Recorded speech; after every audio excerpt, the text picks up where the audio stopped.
നമസ്കാരം. ഈ ദിവസത്തെ വാർത്തകളുടെ സമഗ്ര ചിത്രവുമായി ന്യൂസ് അപ്ഡേറ്റ്സ് ആരംഭിക്കുകയാണ്. നോക്കാം ആദ്യം തലക്കെട്ടുകൾ. എറണാകുളം പെരുമ്പാവൂരിൽ മദ്യലഹരിയിൽ മകൻ അച്ഛനെ ചവിട്ടിക്കൊന്നു. മരിച്ചത് ചേലാമറ്റം സ്വദേശി ജോണി.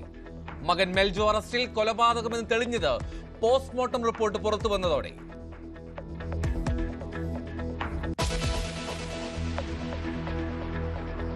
കണ്ണൂരിൽ മെഡിക്കൽ ഷോപ്പുകാരുടെ ഗുരുതര അനാസ്ഥ. 8 മാസം പ്രായമുള്ള കുഞ്ഞിന് മരുന്ന് മാറി നൽകി.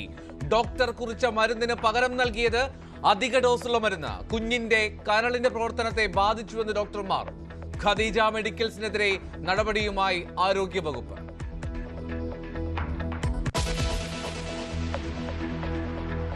സുനിത വില്യംസിന്റെ മടക്കയാത്രാ തീയതി പ്രഖ്യാപിച്ച് നാസ. ബഹിരാകാശ നിലയത്തിൽ കുടുങ്ങിയ ക്രൂ 9 തിങ്കളാഴ്ച മടങ്ങിയെത്തും. ക്രൂ 10 വിക്ഷേപണം മറ്റന്നാൾ നടക്കുമെന്നും നാസ.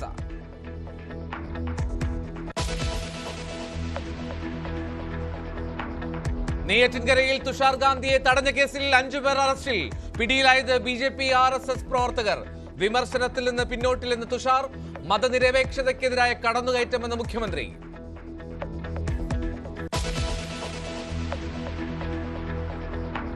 യാക്കോബായ സഭയുടെ കാതോലിക്കയെ വാഴിക്കുന്ന ചടങ്ങിൽ സർക്കാർ പ്രതിനിധികൾ പങ്കെടുക്കുന്നതിനെതിരെ ഓർത്തഡോക്സ് സഭ. സുപ്രീം കോടതി വിധി സർക്കാർ അട്ടിമറിക്കുന്നു. സഭയിൽ പ്രശ്നങ്ങൾ സൃഷ്ടിക്കുവാനായി ഒരു വിഭാഗം തുനിയുമ്പോൾ അതിന് നമ്മുടെ ശുദ്ധ മലയാളത്തിൽ പറഞ്ഞാൽ കട്ട സപ്പോർട്ട് നൽകുന്ന ഭരണ സംവിധാനം. പുതിയ വാഴിക്കൽ സമാന്തര ഭരണത്തിന് വേണ്ടിയെന്ന് സഭാധ്യക്ഷൻ. ലെബനനിലെ ചടങ്ങിൽ പങ്കെടുക്കുന്നത് മന്ത്രി P. രാജീവ് ഉൾപ്പെടെ 7 പ്രതിനിധികൾ.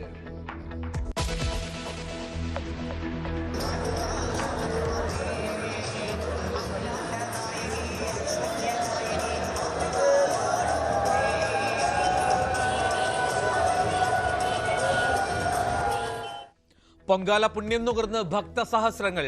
ആറ്റുകാൽ ക്ഷേത്രത്തിൽ പൊങ്കാല നിവേദിച്ചത് ഉച്ചയ്ക്ക് 1:15.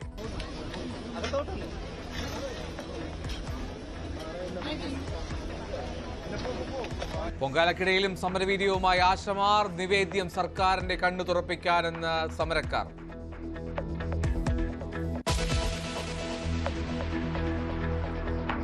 KPCC വേദിയിലെത്തിയ G. സുധാകരന് നേരെ ഇടത് സൈബർ ആക്രമണം. കൂട്ടുകൂടുന്നത് സഹോദരനെ കൊലപ്പെടുത്തിയ പാർട്ടിക്കൊപ്പമെന്ന് ആക്ഷേപം. സുധാകരനോട് പരമപുച്ഛമെന്നും പോസ്റ്റുകളിൽ വിമർശനം.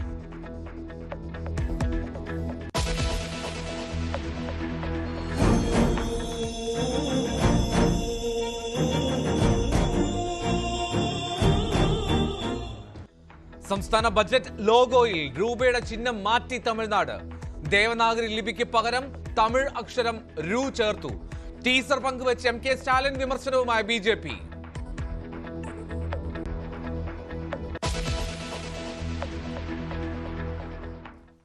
ന്യൂസ് അപ്ഡേറ്റ്സിലേക്ക് വിശദമായി. എറണാകുളത്ത് മദ്യലഹരിയിൽ മകൻ അച്ഛനെ ചവിട്ടിക്കൊന്നു. പെരുമ്പാവൂരിലാണ് സംഭവം. ചേലാമറ്റം സ്വദേശി മെൽജോ അറസ്റ്റിലായി. പിതാവ് ജോണിയെയാണ് മെൽജോ കൊലപ്പെടുത്തിയത്. ആജ്ഞ രവീന്ദ്രൻ വിവരങ്ങൾ നൽകും. ആജ്ഞ, ഇത് എന്നായിരുന്നു സംഭവം? മരണം എങ്ങനെയാണ്? ഇത് മരണമാണ് അല്ലെങ്കിൽ കൊലപാതകമാണ് എന്നുള്ള തരത്തിലേക്ക് കാര്യങ്ങൾ എത്തിയത്? എന്തോ കഴിഞ്ഞ രാത്രിയാണ് മദ്യാസക്തിയിൽ വീട്ടിലെത്തിയ മെൽജോ അച്ഛനെ, അതായത് അച്ഛൻ TB രോഗബാധിതനായ കിടപ്പ് രോഗിയാണ്. അദ്ദേഹത്തെ ആ മദ്യാസക്തിയിൽ വന്ന് ചവിട്ടിയത് ഇന്നലെ കഴിഞ്ഞ രാത്രിയാണ്. അതിനുശേഷം ഇത് മെൽജോ അതിനെപ്പറ്റി, അതായത് അച്ഛന് അപകടം സംഭവിച്ചെന്നോ അല്ലെങ്കിൽ അച്ഛൻ മരിച്ചുവെന്നോ ഒന്നും അറിയാതെ രാവിലെ വിളിച്ചപ്പോൾ ഉണരുന്നില്ല എന്ന് പറഞ്ഞ് മെൽജോ സഹോദരിയെ വിളിച്ചു വരുത്തിയായിരുന്നു. സഹോദരിയാണ് അച്ഛനെ ആശുപത്രിയിൽ എത്തിച്ചത്. ആശുപത്രിയിൽ എത്തിച്ചപ്പോഴത്തേ മരണം സംഭവിച്ചിരുന്നതാണ്. തുടർന്ന് നടത്തിയ പരിശോധനയിലാണ് അച്ഛന് ഈ വാരിയല് ഒടിഞ്ഞിട്ടുണ്ടായിരുന്നു എന്ന് മനസ്സിലാക്കുന്നത്. ഈ 2 വാരിയലുകൾ കൊടിവ് സംഭവിച്ചതായിട്ട് പോസ്റ്റ്മോർട്ടം നടത്തിയപ്പോൾ കണ്ടെത്തി. അതേ തുടർന്നാണ് സംശയം തോന്നിയ പോലീസ്, പെരുമ്പാവൂർ പോലീസാണ് മെൽജോയെ കസ്റ്റഡിയിലെത്തി ചോദ്യം ചെയ്തത്. തുടർന്ന് മെൽജോ സമ്മതിക്കുകയായിരുന്നു. താൻ ഇന്നലെ മദ്യലഹരിയിൽ അച്ഛനെ ചവിട്ടിയിരുന്നതായി സമ്മതിക്കുകയായിരുന്നു. തുടർന്ന് ഇദ്ദേഹത്തിന്റെ അറസ്റ്റ് രേഖപ്പെടുത്തിയിട്ടുണ്ട്. പോലീസ് കൊലക്കുറ്റം ഇന്നത്തെ കേസെടുത്തിട്ടുണ്ട്. മെൽജോയുടെ അറസ്റ്റ് രേഖപ്പെടുത്തിയിട്ടുണ്ട്. എന്തായാലും ഒരു പ്രകോപനവുമില്ലാതെയാണ് അച്ഛനെ മെൽജോ ചവിട്ടിയത് എന്ന് മെൽജോ സമ്മതിച്ചിട്ടുണ്ട്. മെൽജോ ഈ സ്വാഭാവികമായിട്ടുള്ള ഒരു മരണമാണ് എന്ന് വരുത്തി തീർക്കാനുള്ള ഒരു ശ്രമം ഈ മെൽജോയുടെ ഭാഗത്തുണ്ടായി എന്നുള്ള റിപ്പോർട്ടുകളൊക്കെ ഉണ്ടായിരുന്നു. അത്തരത്തിൽ പോലീസ് എന്തെങ്കിലും പറയുന്നുണ്ടോ ആജ്ഞ? അങ്ങനെയാണ് എൽദോ അതൊന്നും മനസ്സിലാക്കുന്നത്. കാരണം രാവിലെ അച്ഛൻ അനക്കമില്ല എന്ന് പറഞ്ഞാണ് എൽദോ ഈ ഇദ്ദേഹത്തെ ആശുപത്രിയിൽ എത്തിക്കുന്നത്. അത് കഴിഞ്ഞിട്ട് പിന്നീടാണ് സഹോദരിയാണ് വന്ന് അച്ഛനെ ആശുപത്രിയിൽ എത്തിക്കുന്നത്. പക്ഷേ എൽദോ സൂചിപ്പിച്ചതുപോലെ സഹോദരിയുടെ അടുത്ത് ഇത്തരത്തിൽ സ്വാഭാവികമായി അച്ഛന് മരണം സംഭവിച്ചു എന്ന് അറിയിക്കാൻ വേണ്ടി ആയിരിക്കാം, അങ്ങനെ സംഭവിച്ചു എന്ന് വിചാരിച്ചോട്ടെ എന്ന് കരുതിയായിരിക്കണം അത്തരത്തിലൊരു നീക്കം നടത്തിയിട്ടുണ്ടാവുക. രാത്രിയിൽ വന്ന് ഈ അച്ഛനെ മർദ്ദിച്ചതായി ഇയാൾ പോലീസിൽ സമ്മതിച്ചിട്ടുണ്ട്. അത് പിന്നീടുള്ള ചോദ്യം ചെയ്യലിലാണ് അച്ഛനെ മർദ്ദിച്ചതായി സമ്മതിച്ചിട്ടുണ്ടായിരുന്നത്. തുടർന്ന് ഈ പോലീസ് സർജൻ നടത്തിയ പോസ്റ്റ്മോർട്ടത്തിലാണ് ഇത്തരത്തിൽ ജോണിയുടെ 2 വാരയിലിന് ഒടിവ് സംഭവിച്ചിട്ടുണ്ട് എന്ന് മനസ്സിലാക്കുന്നത്. തുടർന്നാണ് അദ്ദേഹം മരിച്ചത് എന്ന് മനസ്സിലാക്കുന്നതും അങ്ങനെയാണ്. തുടർന്നാണ് പോലീസ് ഈ മെൽജോയെ ചോദ്യം ചെയ്യുന്ന ഒരു സാഹചര്യത്തിലേക്ക് വന്നത്. ആ ചോദ്യം ചെയ്യലിലാണ് അച്ഛനെ താൻ മദ്യലഹരിയിൽ എത്തി അച്ഛനെ താൻ ചവിട്ടിയിരുന്നു എന്ന് ഇയാൾ സമ്മതിക്കുന്നത്. തുടർന്നാണ് അദ്ദേഹത്തിനെ കൊലക്കുറ്റം ചുമത്തി പോലീസ് കേസെടുത്തിരിക്കുന്നത്. എന്തായാലും എന്തോ സൂചിപ്പിച്ചതുപോലെ സ്വാഭാവികമായി മരണം സംഭവിച്ചെന്ന് ആളുകൾ വിചാരിച്ചോട്ടെ എന്ന് കരുതി ഉണ്ടാതിരുന്നതാകാമെന്നാണ് മനസ്സിലാക്കാൻ കഴിയുന്നത്. പെരുമ്പാവൂരിലാണ് ഇത്തരത്തിൽ സംഭവം. അച്ഛനെ മകൻ ചവിട്ടിക്കൊല്ലുന്നൊരു സാഹചര്യം. മദ്യലഹരിയിലായിരുന്നു മകൻ മെൽജോ. പിതാവ് ജോണിയാണ് മരിച്ചത്. ആശുപത്രിയിലെത്തി. പിന്നാലെ പോസ്റ്റ്മോർട്ടം റിപ്പോർട്ട് പുറത്തു വന്നതുകൂടിയാണ് ഇത് ഒരു കൊലപാതകമാണ്, ചവിട്ടേറ്റാണ് മരണം സംഭവിച്ചത്, വാരിയലികൾ തകർന്നു എന്നുള്ളതാണ് വ്യക്തമായത്. എന്നാലും മകൻ മെൽജോ ഇപ്പോൾ പോലീസിന്റെ കസ്റ്റഡിയിലാണ്, അറസ്റ്റിലായിട്ടുണ്ട്. ആജ്ഞ രവീന്ദ്രനാണ് വിവരങ്ങൾ പങ്കുവച്ചത്. കണ്ണൂരിൽ മരുന്ന് മാറി നൽകിയതിനെ തുടർന്ന് 8 മാസം പ്രായമായ കുഞ്ഞ് ഗുരുതരാവസ്ഥയിൽ. ഡോക്ടർ കുറിച്ച് നൽകിയ മരുന്നിന് പകരം മെഡിക്കൽ ഷോപ്പ് നൽകിയത് അമിത ഡോസുള്ള മറ്റൊരു മരുന്നാണ്. കുഞ്ഞിന്റെ കരളിന്റെ പ്രവർത്തനത്തെ ബാധിച്ചുവെന്ന് ഡോക്ടർമാർ പറഞ്ഞു. പഴയങ്ങാടിയിലെ ഖദീജ മെഡിക്കൽ ഷോപ്പിൽ ആരോഗ്യവകുപ്പ് പരിശോധന നടത്തി. ഡ്രഗ്സ് കൺട്രോൾ വകുപ്പിന്റെ നേതൃത്വത്തിലായിരുന്നു പരിശോധന. ഈ മാസം 8-നാണ് കണ്ണൂർ പഴയങ്ങാടി സ്വദേശി സമീറിന്റെ 8 മാസം പ്രായമുള്ള കുഞ്ഞ് പനിയെ തുടർന്ന് ക്ലിനിക്കിൽ ചികിത്സ തേടിയത്. ഡോക്ടർ കുഞ്ഞിനായി കുറിച്ച് നൽകിയത് പനിക്കുള്ള കാൽപോൾ സിറപ്പായിരുന്നു. എന്നാൽ പഴയങ്ങാടിയിൽ തന്നെയുള്ള ഖദീജ മെഡിക്കൽ ഷോപ്പിൽ നിന്ന് നൽകിയത് പനിക്കുള്ള കാൽപോൾ തുള്ളിമരുന്നും. ഇതാണിപ്പോൾ കുഞ്ഞിന്റെ ആരോഗ്യനിലയെ ബാധിച്ചിരിക്കുന്നത്. മരുന്ന് ഓവർഡോസ് ആയിരുന്നതിനാൽ കരളിന്റെ പ്രവർത്തനത്തെ ബാധിച്ചുവെന്നാണ് ഡോക്ടർമാർ പറയുന്നത്. ആരോഗ്യസ്ഥിതി മെച്ചപ്പെടുന്നതായും ഡോക്ടർമാർ. ഇന്നലെ കുട്ടിയുടെ കുറയാൻ തുടങ്ങിയിട്ടുണ്ട്. ഇന്ന് രാവിലത്തേക്ക് അത് ഭാഗ്യത്തിന് 1.1 ആയിട്ടുണ്ട്. അതായത് കുട്ടി ഒരു ക്രിട്ടിക്കൽ സ്റ്റേജ് തരണം ചെയ്യുന്നതാണ് ഇപ്പോൾ നമ്മൾ ഇത്. അപ്പോൾ ഇനിയും കുട്ടി ബാഡ് ആവണമെങ്കിൽ ചെയ്യേണ്ടത് ലിവർ ട്രാൻസ്പ്ലാന്റേഷൻ മാത്രമാണ്. മെഡിക്കൽ ഷോപ്പ് ജീവനക്കാരുടെ പിഴവാണ് കുഞ്ഞിന്റെ ആരോഗ്യനില മോശമാക്കിയതെന്ന് അച്ഛൻ സമീർ പ്രതികരിച്ചു. പിഴവ് സംഭവിച്ച കാര്യം ശ്രദ്ധയിൽപ്പെടുത്തിയപ്പോൾ മെഡിക്കൽ ഷോപ്പ് ജീവനക്കാർ ഭീഷണിപ്പെടുത്തിയതായും സമീർ ആരോപിച്ചു. ഡോക്ടർ കൃത്യമായിട്ട് എഴുതിയിട്ടുണ്ട്, സിറപ്പ് തന്നെ ഡോക്ടറെ പ്രിസ്ക്രിപ്ഷനിൽ കറക്റ്റായിട്ട് എഴുതിയിട്ടുണ്ട്. ഇത് മെഡിക്കൽ ഷോപ്പിന്റെ അനാസ്ഥ മൂലം സംഭവിച്ചതാണ്. ബന്ധുക്കളുടെ പരാതിയിൽ ഖദീജ മെഡിക്കൽസിനെതിരെ പഴയങ്ങാടി പോലീസ് കേസെടുത്തു. സുമേഷ് മൊറാഴ, ന്യൂസ് 18 കണ്ണൂർ. പത്തനംതിട്ടയിൽ വാക്സിൻ എടുത്ത 4 മാസം പ്രായമുള്ള കുഞ്ഞ് മരിച്ചു. നാരങ്ങാനം സ്വദേശികളായ അഭിലാഷ് ധന്യ ദമ്പതികളുടെ കുഞ്ഞാണ് മരിച്ചത്. വാക്സിൻ എടുത്തതിന് ശേഷം അസ്വസ്ഥത അനുഭവപ്പെട്ട കുഞ്ഞ് ചികിത്സയിലായിരുന്നു. എന്നാൽ സംഭവത്തിൽ ആശുപത്രിയുടെ ഭാഗത്ത് വീഴ്ച ഉണ്ടായിട്ടില്ല എന്നാണ് സൂപ്രണ്ട് പ്രതികരിച്ചത്. നിലവിൽ പരാതികളൊന്നുമില്ല. ആശുപത്രിയിൽ നിന്ന് ഒരു വീഴ്ചയും പറ്റിയിട്ടില്ല എന്നുള്ളതാണ് എനിക്ക് പറയാനുള്ളത്. കാരണം കുട്ടിയെ നമ്മൾ കുത്തിവയ്പ്പിന് മുൻപേ നമ്മൾ പരിശോധിച്ചു. കൃത്യമായ ഒരു ഡോക്ടറിന്റെ പരിശോധനയ്ക്ക് ശേഷം മാത്രമാണ് നമ്മൾ കുട്ടി കുത്തിവയ്പ്പ് എടുക്കാൻ ഫിറ്റാണ് എന്നുള്ള അത് ഉറപ്പാക്കിയതിന് ശേഷമാണ് നമ്മൾ കുത്തിവയ്പ്പിന് വിട്ടിട്ടുള്ളത്. അതിനുശേഷം നഴ്സ് 14 ആഴ്ചയ്ക്ക് ഡ്യൂ ആയിട്ടുള്ള വാക്സിൻസ് കൃത്യമായി കൊടുക്കുകയും കൃത്യമായ അളവിലും കൃത്യമായ രീതിയിലുമാണ് അത് കൊടുത്തിട്ടുള്ളത്. ഒന്നുമില്ലായിരുന്നു. ഇല്ല, അങ്ങനെയുള്ള ഹിസ്റ്ററി ഒന്നും നമ്മളോട് പറഞ്ഞിട്ടുമില്ല. നമുക്ക് അങ്ങനത്തെ റെക്കോർഡ്സുകളൊന്നും ഇല്ലതാനും. രക്താർബുദ ചികിത്സയ്ക്കിടെ എയ്ഡ്സ് ബാധിച്ചു മരിച്ച കുട്ടിയുടെ കുടുംബത്തിന് സർക്കാർ നഷ്ടപരിഹാരം നൽകുന്നുണ്ടോ എന്ന് അറിയിക്കണമെന്ന് ഹൈക്കോടതി. ആരോഗ്യവകുപ്പ് പ്രിൻസിപ്പൽ സെക്രട്ടറി സത്യവാങ്മൂലം സമർപ്പിക്കാൻ കോടതി നിർദ്ദേശം നൽകി. 3 ആഴ്ചയ്ക്കുള്ളിൽ സത്യവാങ്മൂലം നൽകാനാണ് ഹൈക്കോടതിയുടെ ഇടക്കാല ഉത്തരവ്. RCCയിലെ നിലവിലുള്ള രക്തപരിശോധനാ സംവിധാനത്തിന്റെ വിശദാംശങ്ങളും വ്യക്തമാക്കണം. ആലപ്പുഴ സ്വദേശി മരിച്ച സംഭവത്തിൽ പിതാവ് നൽകിയ ഹർജിയിലാണ് കോടതിയുടെ ഇടപെടൽ. തുഷാർ ഗാന്ധിക്കെതിരായ അതിക്രമത്തിൽ 5 പേർ അറസ്റ്റിലായി. RSS BJP പ്രവർത്തകരാണ് അറസ്റ്റിലായത്. പ്രതിഷേധമുണ്ടായാലും RSS വിമർശനത്തിൽ നിന്ന് പിന്നോട്ടില്ലെന്ന് ഗാന്ധിജിയുടെ ചെറുമകൻ തുഷാർ വ്യക്തമാക്കി. The BJP we will be able to defeat, but the RSS is poison, and we have to be very cautious about it, because if it spreads in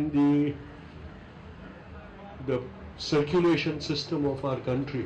Gandhian Gopinathan നായരുടെ പ്രതിമ അനാച്ഛാദന ചടങ്ങിൽ നടത്തിയ പ്രസംഗമാണ് BJPയെ പ്രകോപിപ്പിച്ചത്. ചടങ്ങ് കഴിഞ്ഞ് മടങ്ങിയ തുഷാർ ഗാന്ധിയുടെ വാഹനം തടഞ്ഞു.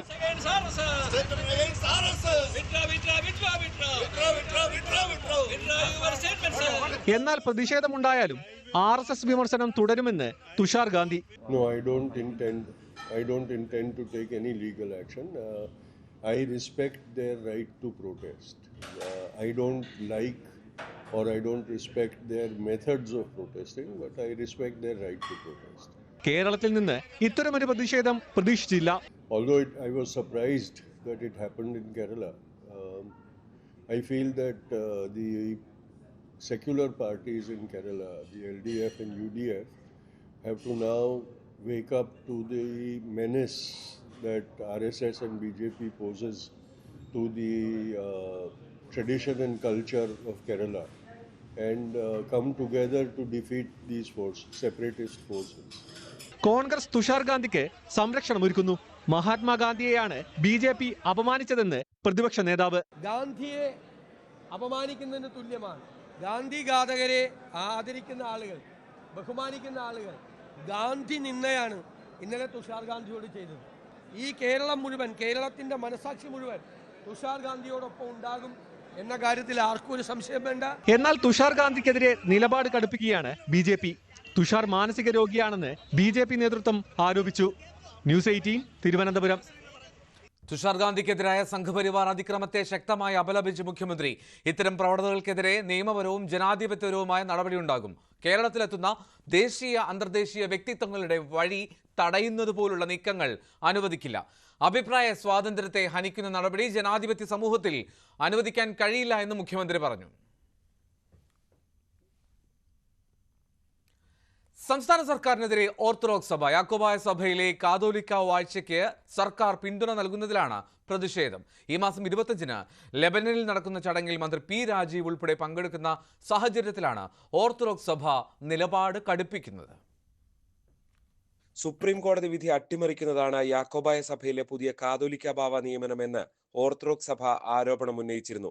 ഇതിനെതിരെ ശക്തമായ നിലപാടുമായി ഓർത്തഡോക്സ് സഭാ അധ്യക്ഷൻ ബസേലിയോസ് മാർത്തോമ മാത്യൂസ് തൃതീയൻ കാതോലിക്ക ബാവ തന്നെ രംഗത്ത് വന്നിരുന്നു. ഇതിന് പിന്നാലെ സർക്കാർ പ്രതിനിധികൾ ചടങ്ങിൽ പങ്കെടുക്കുന്നതാണ് ഓർത്തഡോക്സ് സഭയെ ചൊടിപ്പിച്ചത്. മന്ത്രി P. രാജീവ് ഉൾപ്പെടെ 7 സർക്കാർ പ്രതിനിധികൾ അതിഥികളായി ചടങ്ങിൽ പങ്കെടുക്കുന്നുണ്ട്.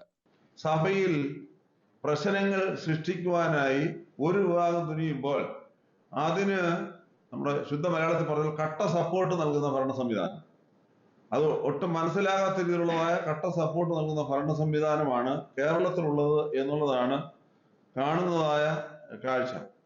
2017 സുപ്രീം കോടതി വിധി പ്രകാരം യാക്കോബായ സഭയിലെ പള്ളികൾക്കുള്ള അധികാരവും ഓർത്തഡോക്സ് സഭാ അധ്യക്ഷനായിരുന്നു.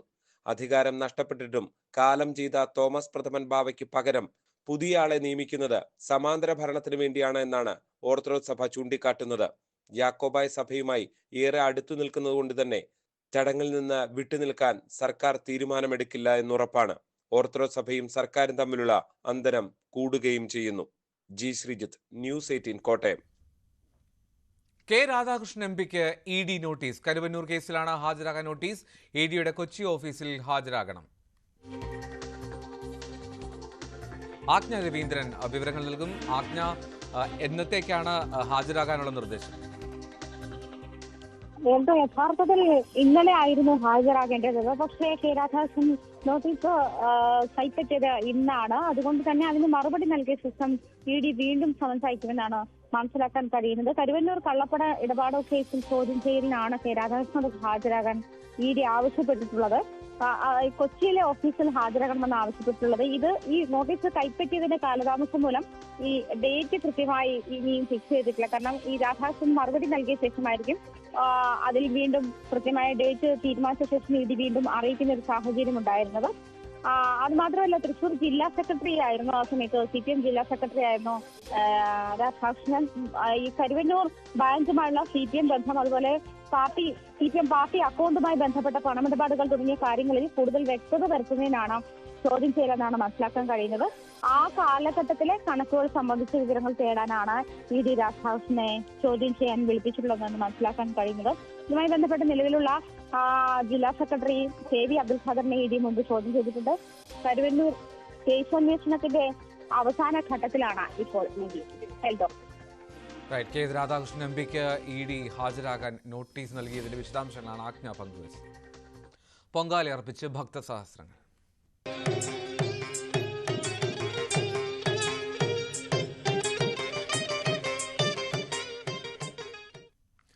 ഭക്തസഹസ്രങ്ങളുടെ മനം നിറച്ച് ആറ്റുകാൽ പൊങ്കാല.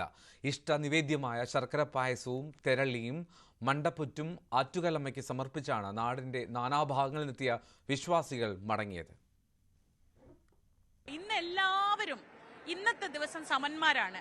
എല്ലാവരും ഈ തെരുവോരങ്ങളിൽ മുഴുവൻ ആറ്റുകാലമ്മയ്ക്കുള്ള നിവേദ്യം അർപ്പിക്കാനായി ഒരേപോലെ, വെയിലാണെങ്കിൽ വെയിൽ, മഴയാണെങ്കിൽ മഴ, തിരക്കാണെങ്കിൽ തിരക്ക്, ഇതൊക്കെ സഹിച്ച് എല്ലാവരും ഇന്നത്തെ ദിവസം മുഴുവൻ ഈ തിരുവനന്തപുരത്തിന്റെ തെരുവോരങ്ങളിലുണ്ടാവും.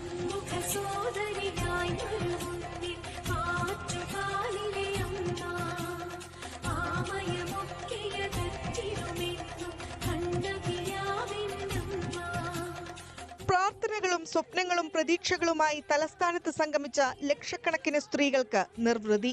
അനന്തപുരിയിലെ വീഥികളിൽ പൊങ്കാലയടുപ്പൊരുക്കിയവർ ഇഷ്ടനൈവേദ്യം ദേവിക്ക് സമർപ്പിച്ചു.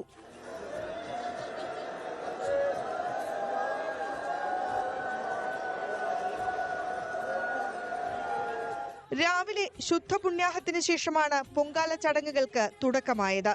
ശുദ്ധപുണ്യാഹത്തിന് ശേഷം കണ്ണകി ചരിതത്തിലെ പാണ്ഡ്യരാജാവിന്റെ വധം വിവരിക്കുന്ന തോറ്റംപാട്ട് നടന്നു. ദേവിയുടെ വിജയം കേട്ടയുടനെ തന്ത്രി ശ്രീകോവിലിൽ നിന്ന് ദീപം പകർന്ന് മേൽശാന്തിക്ക് കൈമാറി. 10:15 ക്ഷേത്രത്തിന് മുന്നിലെ പണ്ടാരടുപ്പിലേക്ക് അഗ്നി പകർന്നു.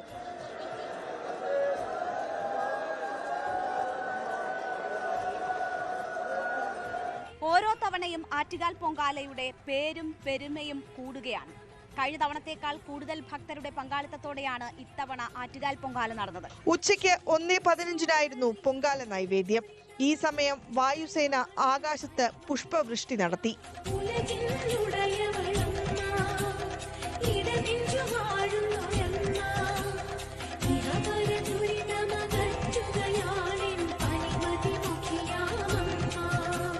നമുക്കിപ്പോൾ കാണാൻ സാധിക്കും ദൃശ്യങ്ങളിൽ. ഇപ്പോൾ ഇവിടെ അടുപ്പുകൾ മാത്രമേ ബാക്കിയുള്ളൂ. എല്ലാവരും ആറ്റുകാലമ്മയ്ക്ക് പൊങ്കാല അർപ്പിച്ചുകൊണ്ട് സ്വന്തം നാട്ടിലേക്ക്, വീട്ടിലേക്ക് മടങ്ങിയിരിക്കുകയാണ്. വീണ്ടും പൊങ്കാല അർപ്പിക്കാൻ അവസരമുണ്ടാക്കണമെന്ന പ്രാർത്ഥനയോടെ ഭക്തരുടെ മടക്കം. നഗരത്തിന്റെ 10 കിലോമീറ്റർ ചുറ്റളവിലാണ് പൊങ്കാല അടുപ്പുകൾ ഒരുക്കിയത്. കടുത്ത ചൂടിനെ അവഗണിച്ചും ലക്ഷങ്ങൾ പൊങ്കാലയുടെ ഭാഗമായി. സംസ്ഥാനത്തിന്റെ വിവിധ ഭാഗങ്ങളിൽ നിന്നെത്തിയവർക്ക് പൊങ്കാല സൗകര്യം ഒരുക്കി തലസ്ഥാനവാസികൾ മികച്ച ആതിഥേയരായി. പതിവ് പോലെ പോലീസും ഫയർഫോഴ്സും കോർപ്പറേഷനും മികച്ച സൗകര്യമൊരുക്കി മാതൃക കാട്ടി. അങ്ങനെ ഒരു വർഷത്തെ മലയാളികളുടെ കാത്തിരിപ്പിന് വിരാമമായിരിക്കുകയാണ്. ആറ്റുകാൽ പൊങ്കാല ഇവിടെ അവസാനിച്ചിരിക്കുകയാണ്. ഇനി അടുത്ത ഒരു വർഷത്തേക്ക് നമുക്ക് കാത്തിരിക്കാം അടുത്ത ആറ്റുകാൽ പൊങ്കാലയ്ക്കായി. Team News 18 Thiruvananthapuram. പതിവ് പോലെ പൊങ്കാല കഴിഞ്ഞ് മണിക്കൂറുകൾക്കുള്ളിൽ തിരുവനന്തപുരം നഗരം ശുചിയാക്കി നഗരസഭ. പൊങ്കാലയ്ക്ക് ഉപയോഗിച്ച കല്ലുകളും നഗരസഭ ശേഖരിച്ചു. ലൈഫ് പദ്ധതിയിൽ വീട് വയ്ക്കുന്ന ആളുകൾക്ക് ഈ കല്ലുകൾ കൈമാറും.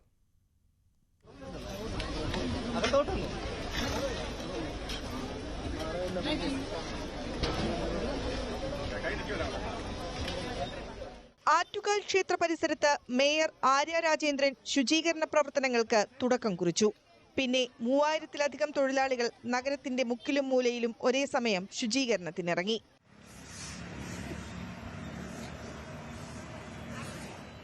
പൊങ്കാലയിട്ടവർ ഉപേക്ഷിച്ചു പോയ കല്ലുകളും നഗരസഭ ശേഖരിച്ചു. 30-ലേറെ പാവങ്ങൾക്കാണ് കഴിഞ്ഞ വർഷം ഈ കല്ലുകൾ ഉപയോഗിച്ച് വീടുകൾ നിർമ്മിക്കാൻ കഴിഞ്ഞത്. ശുചീകരണത്തിന് ശേഷം കൃത്രിമ മഴ പെയ്യിച്ച് ശുചീകരണം പൂർത്തിയാക്കും. ന്യൂസ് 18 തിരുവനന്തപുരം. സെലിബ്രിറ്റികളുടെ വലിയ നിരയാണ് ഇത്തവണയും പതിവ് തെറ്റിക്കാതെ പൊങ്കാലയിടാനെത്തിയത്. പലതവണ ആറ്റുകാൽ പൊങ്കാലയിട്ട പാർവതി ഇത്തവണ മരുമകൾ താരണിക്കൊപ്പമാണ് പൊങ്കാലയിടാൻ എത്തിയത്. പാർവതിയുടെയും താരണിയുടെയും പൊങ്കാല വിശേഷങ്ങൾ കാണാം. ഇവിടെ തന്നെ നേരത്തെ ഇട്ടിട്ടുണ്ട്. അതല്ലാതെ ഞാൻ കുറെ പ്രാവശ്യം ഇടുന്നുണ്ട്. കഴിഞ്ഞ ഒരു വർഷം മിസ് ചെയ്തു. കഴിഞ്ഞ വർഷം മാത്രം മിസ് ചെയ്തു. കോവിഡ് കാലത്തും പോകുന്നില്ല. കോവിഡ് കാലത്ത് വന്നിട്ടില്ല. അമ്പലത്തിൽ പോയായിരുന്നോ? അമ്പലത്തിൽ പോയി, ഇന്നലെ പോയി. ജയറാമേട്ടന്റെ ചെണ്ടമേളമൊക്കെ അവിടെ ഉണ്ടായിരുന്നു. ജയറാമിന്റെ മേളം മിനിഞ്ഞാന്ന് 9th അതിന് ഞാൻ ഇല്ലായിരുന്നു. പക്ഷെ ഇന്നലെ ഞാൻ അമ്പലത്തിൽ പോയി തൊഴുതിട്ട് വന്നു. ഇങ്ങനെ അമ്പലത്തിന്റെ ഒരു ആളുകൾ വരുന്ന കൂടുകയാണോ? അങ്ങനെയാണ് ഒരു ഫീൽ ഉണ്ടാവുന്നത് പൊങ്കാലയെ കാണാൻ? അമ്പലത്തിൽ അതെ, തീർച്ചയായിട്ടും അതെ. അമ്പലത്തിൽ ഭയങ്കരമായിട്ട് ആൾക്കാര്, പണ്ടൊക്കെ നമുക്ക് ഫ്രീ ആയിട്ട് പോകാൻ പറ്റും, ഇത്ര തിരക്കുകളൊന്നും ഇല്ലായിരുന്നു. പക്ഷെ ഇന്നലെയൊന്നും അങ്ങോട്ട് പോയിട്ട് അടുത്തോട്ട് പോകാനേ പറ്റുന്നില്ല, അത്ര തിരക്കാണ്. നേരത്തെ കേട്ടിട്ടുണ്ട്. ഒരു 3 years മുൻപ് ആക്ച്വലി ചക്കി പറഞ്ഞിട്ടുണ്ടായിരുന്നു ഇങ്ങനെ. അപ്പോൾ ഫസ്റ്റ് ടൈം ഇത് എക്സ്പീരിയൻസ് ചെയ്യുമ്പോൾ നേരിട്ട് ഇത് ഭയങ്കര ഫീലിംഗ്. എന്താണ് എക്സ്പീരിയൻസ് കണ്ടിട്ട്? ഇങ്ങനെ ഇത്രയും ആളുകൾ, സ്ത്രീകളാണ് കൂടുതൽ, 99% സ്ത്രീകളാണ് ഇന്ന് സിറ്റി മുഴുവനുള്ളത്. എങ്ങനെയാണ് ആ ഒരു ഫീല്? ഇത് ഒരു ഭയങ്കര ഇൻസ്പയറിംഗ് ആണ്. ലൈക്ക് ഇത് അത് ഒരു വേർഡ്സ് ആയിട്ട് പറയാൻ പറ്റില്ല. സോ ഞാൻ ഭയങ്കര ഹാപ്പിയാണ്. തീർച്ചയായിട്ടും വീണ്ടും വരണമെന്ന് ആർക്കും തോന്നുള്ളവാക്കുന്നതിനാണ് ആറ്റുകാൽ പൊങ്കാലയുടെ പ്രത്യേകതയും. തരണിയും അത് തന്നെയാണ് പറയുന്നത്.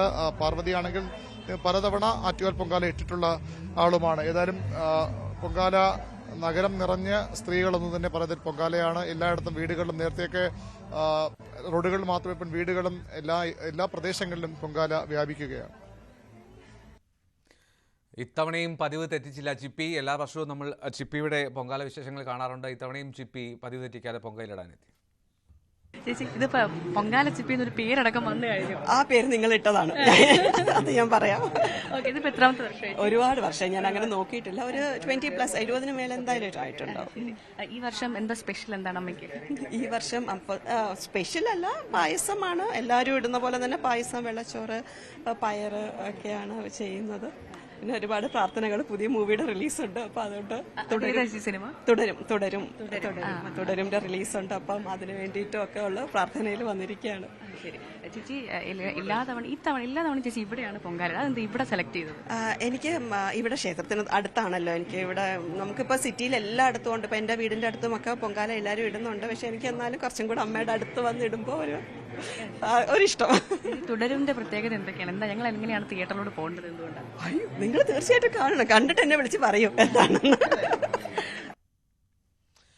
പതിവ് പോലെ ഇത്തവണയും വീട്ടിലായിരുന്നു നടി ആനി പൊങ്കാലയിട്ടത്. ഭർത്താവും സംവിധാനമായിട്ടുള്ള ഷാജി കൈലാസും ആനിക്കൊപ്പമുണ്ടായി. ഭയങ്കര സന്തോഷം, ഭയങ്കര നിറവ്, ഭയങ്കര സംതൃപ്തി. ആ വർഷം ചെല്ലുന്തോറും എനിക്ക് ഈ പറഞ്ഞ കാര്യങ്ങളൊക്കെ ഇരട്ടിക്കുകയുള്ളൂ. നേരത്തെ നമ്മൾ സംസാരിച്ചപ്പോൾ പറഞ്ഞു അമ്മയുടെ ഓർമ്മ എപ്പോഴും ഉണ്ടാവും. അമ്മേനെ പറ്റി പറയാൻ പറ്റുമോ? അമ്മ, ഏട്ടൻ്റെ അമ്മയാണ് ഞാൻ ഇന്ന് എന്താണോ അതെന്നെ പഠിപ്പിച്ചത്.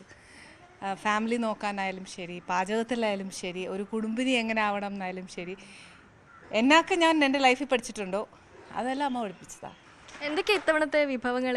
ഞാൻ ശരിക്കും പറഞ്ഞാൽ പായസം മാത്രമേ ഉള്ളൂ. അല്ലാതെ മണ്ടപ്പൂറ്റുണ്ട്, പിന്നെ തെരളിയപ്പമുണ്ട്. അമ്മയ്ക്ക് പ്രിയപ്പെട്ടുള്ളതെല്ലാം ചെയ്യുന്നുണ്ട്. ഭാര്യയ്ക്കൊപ്പം നമ്മൾ വന്നപ്പോൾ മുതൽ ഇവിടെ ഒരാൾ കാവൽ നിൽക്കുന്നുണ്ട്. പൊങ്കാല ഇടുന്നതൊക്കെ നോക്കി എല്ലാത്തിനും എന്താ പറയാ, ഒരു മേൽനോട്ടം വഹിക്കുന്ന ഒരാള്. എന്താണ് പറയാനുള്ളത്? ഒരു ബാക്കിംഗ് ആണ്, അത്രേ ഉള്ളൂ അല്ലേ? നമുക്കതല്ലേ ഈ പൊങ്കാല ദിവസം നമുക്ക് ചെയ്തു കൊടുക്കാൻ പറ്റിയത് ഏറ്റവും വലിയ. അവർക്കൊരു സപ്പോർട്ടായിട്ട് എപ്പോഴും കൂടെ നിൽക്കുക. അപ്പം നമ്മൾ സ്ത്രീകളുടെ ദിവസമാണല്ലോ. അതെ അതെ അതെ, സ്ത്രീ ശക്തിയുടെ ദിവസമാണ്, ശക്തിയാണ്. ശിവനും ശക്തി എന്ന് പറഞ്ഞ പോലെ ഒരു ശക്തിയുടെ ദിവസമാണ്. അപ്പോൾ ആ ശക്തി കൂടെ നിന്ന് ശിവൻ ഒരു അനുഗ്രഹം, ഒരു സപ്പോർട്ട് കൊടുത്തുകൊണ്ടിരുന്നാൽ മതി, നമുക്ക് അത്രേ ഉള്ളൂ. വ്രതം നോക്കി ആദ്യ പൊങ്കാലിട്ടതിന്റെ സന്തോഷത്തിലായിരുന്നു ഡിജിറ്റൽ ക്രിയേറ്റർ നിള നമ്പ്യാർ. എൻ്റെ ആദ്യ പൊങ്കാലയാണ്. ഒഫീഷ്യൽ നിളയായതിൻ്റെ ശേഷം ഉള്ള ആദ്യ പൊങ്കാലയാണ്. എങ്ങനെയുണ്ട് പൊങ്കാലയുടെ ഒരു എക്സ്പീരിയൻസ്? ഒത്തിരി സന്തോഷം തോന്നി. കാരണം ഒരുപാട് നാളത്തെ ആഗ്രഹമായിരുന്നു പൊങ്കാല ഇടുക എന്നുള്ളത്. ഒത്തിരി നാളത്തെ ഒരു ആഗ്രഹമായിരുന്നു. ഇന്നത് സഫലമായി. അത് മാത്രമല്ല, ഒരു ഒഫീഷ്യൽ നിളയായി മാറിയതിൻ്റെ ശേഷം എനിക്ക് ഫസ്റ്റ് പൊങ്കാല ഇടാൻ പറ്റിയത് ഭയങ്കര അനുഗ്രഹമായിട്ട് തോന്നുന്നു. ഞാൻ ഇതിന് മാത്രമല്ല, കുറച്ചായി വ്രതം എടുക്കുന്നു. അത് മാത്രമല്ല, റംസാൻ ഉണ്ടായിരുന്നു. അപ്പോൾ അതും ഉണ്ടായിരുന്നു. ഇന്നാണ് റംസാൻ. കാരണം ഈ വെയിൽ ആയതുകൊണ്ട് നോമ്പെടുക്കാൻ പറ്റിയില്ല. പക്ഷെ വ്രതം എടുത്തിട്ടുണ്ട്. അപ്പോൾ വ്രതെടുത്ത് അമ്പലത്തിലൊക്കെ പോയി തന്നെയാണ് പൊങ്കാലിടുന്നത്. പിന്നെ എന്നെ പൊങ്കാലിടുന്നവരോട് പറയാനുള്ളത്, ഇത്രയും വ്രതെടുത്ത് ഇത്രയും ബുദ്ധിമുട്ടി എല്ലാവരും പൊങ്കാലിടുന്ന പോലെ തന്നെയാണ് ഞാനും ഇടുന്നത്. അപ്പോൾ അത് അമ്മയുടെ അനുഗ്രഹം ഉണ്ടായിട്ടല്ലേ. അപ്പോൾ അത് എന്നെ പൊങ്കാലിടുന്നവരോട് ഇത്രേ പറയാനുള്ളൂ. അത് നിങ്ങൾ അമ്മയെ പറയുന്ന, അതായത് അമ്മയെ തള്ളി പറയുന്നതിന് തുല്യമാണ്. ആര് പൊങ്കാലിടണമെന്ന് അമ്മയാണ് തീരുമാനിക്കുന്നത്. അല്ലെങ്കിൽ എന്തെങ്കിലും തടസ്സം വരുമല്ലോ നമുക്ക്. എന്തൊക്കെ വിഭവങ്ങളായിരുന്നു പൊങ്കാലയ്ക്ക് ഇട്ടിട്ടുണ്ടായിരുന്നത്? പായസം മാത്രം. അപ്പൊ ആദ്യമായിട്ട് ഈ പായസമൊക്കെ ഉണ്ടാക്കുമ്പോഴേ അതൊക്കെ എങ്ങനെയാണ് ചെയ്യേണ്ടതെന്നൊക്കെ ആരായിരുന്നു പറഞ്ഞു തന്നിട്ടുണ്ടായിരുന്നു? ചോദിച്ചിരുന്നു ഫ്രണ്ട്സുകളോട് ചോദിച്ചിരുന്നു. അതല്ലാണ്ട് യൂട്യൂബ് നോക്കിയിരുന്നു. അങ്ങനെയൊക്കെ. വേറെ ആരും കൂട്ടത്തിൽ ആരും ഉണ്ടായിരുന്നില്ല, ഒറ്റയ്ക്കാണ് ഇട്ടത്? തനിച്ച. അങ്ങ് ഇംഗ്ലണ്ടിലും ഉണ്ടായിരുന്നു പൊങ്കാല. ഇംഗ്ലണ്ടിലെ കെന്റ് ആയപ്പ ടെമ്പിളും കെന്റ് ഹിന്ദു സമാജവും ചേർന്നാണ് പൊങ്കാലയ്ക്ക് അവസരം ഭക്തർക്കായി ഒരുക്കിയത്. ലണ്ടന്റെ വിവിധ ഭാഗങ്ങളിൽ നിന്നുള്ള ഒട്ടനവധി ഭക്തർ പൊങ്കാലയിട്ടു. ചടങ്ങുകൾക്ക് പൂജാരി വിഷ്ണു രവി മുഖ്യ കാർമ്മികത്വം വഹിച്ചു.